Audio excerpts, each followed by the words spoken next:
Good morning, family. Shalom, barakah, Meshpaca.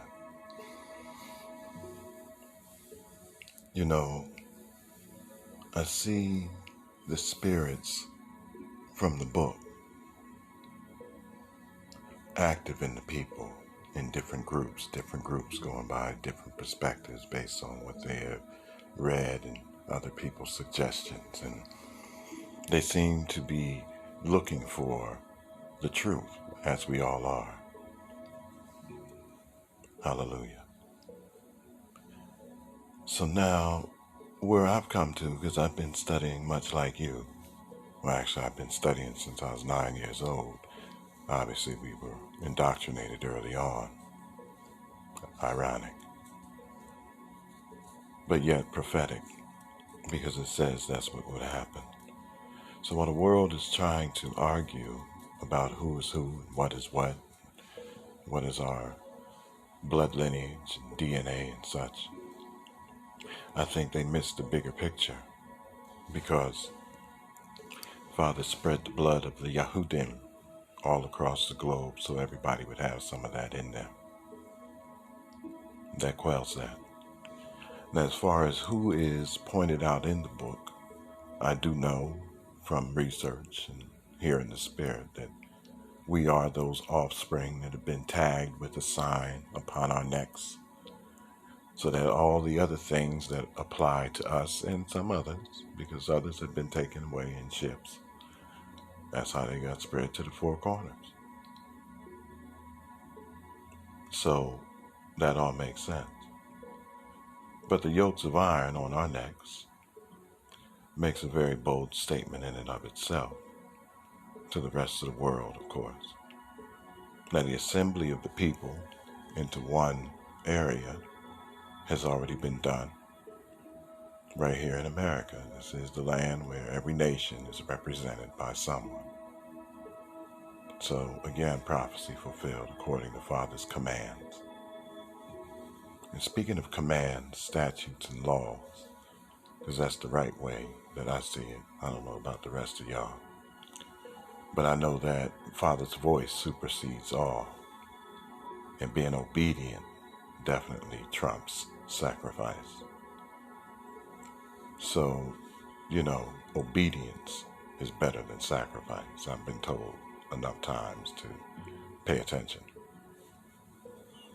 So I'd like to join y'all's conversations. I don't have much to say because the message is pretty simple.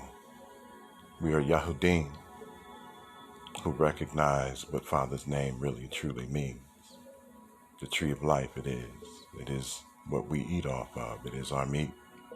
Whether we see it in geometry, which is numbers and lines and such, geometry, or whether we hear it when a brother or sister greets us and says, hallelujah, shalom.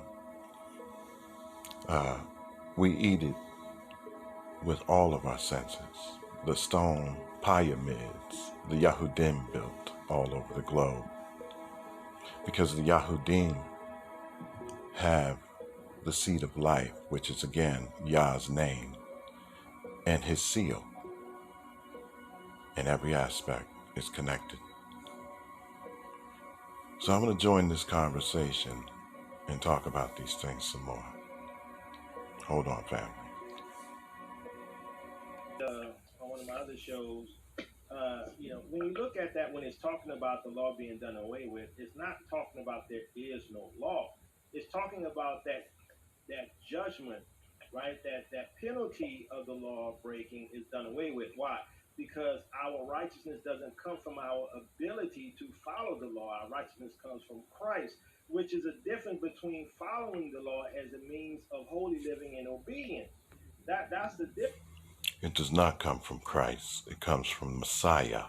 Messiah is very different than the frequency of the word Christ. But anyway, the children have to get a clean tongue. Yadah, knowledge. Yahushua was with Father in the beginning. With Father was knowledge and wisdom. So Yadah is Yahushua. they have issues and with the understanding of what's happening with that King James version of the Bible, because even when you go to Hebrews 5 and 6, right, you start to see that, it's talking about what's obsolete is the sacrificial laws that are obsolete. And so, a lot of times I would hear even The law itself is obsolete. Read Jeremiah 7, and Father will give you a complete understanding. 7 equals completion. And he will tell you exactly what he wants from them then and what he wants from us now. Obedience to his voice trumps all of the rest. Mike and Brother Mike and I, we talk on the side sometimes. But what I see with Brother Mike sometimes, he don't make the distinction, right, between following the law for righteousness, right, or following the law for obedience sake. And there's a difference there when you read the scriptures. And he talks about we're not under the law. What? That means the authority of the law to be made righteous. It's the same thing. That's what Paul was talking about the whole time. Say it with your chest. Hey, how you doing? How you doing, Brother Jacoba? Good to finally touch base with y'all, man.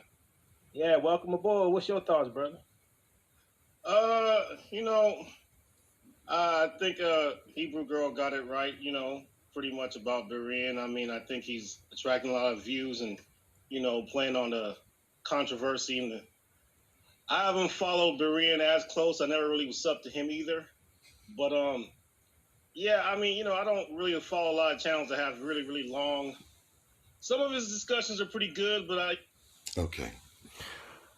You guys know I love you all. I am so excited to see y'all studying. This is so awesome. But I think maybe some stories about hearing the Spirit and being obedient and the wonderful gifts that you get when you're obedient. And hearing the Spirit and being disobedient and being disciplined and chastised is also very meaningful. Yeah, don't get caught up in their foolishness. It's time to find the seal, right? The seal of Yah, because without that, you're going to get damaged by the things that's coming. We know that. Yah shalom, barakah family. I just had to comment in on your wonderful work. I love the fact that you guys are talking about these things. And you're correct in many, many aspects. That's why I love listening to you. And I do share too.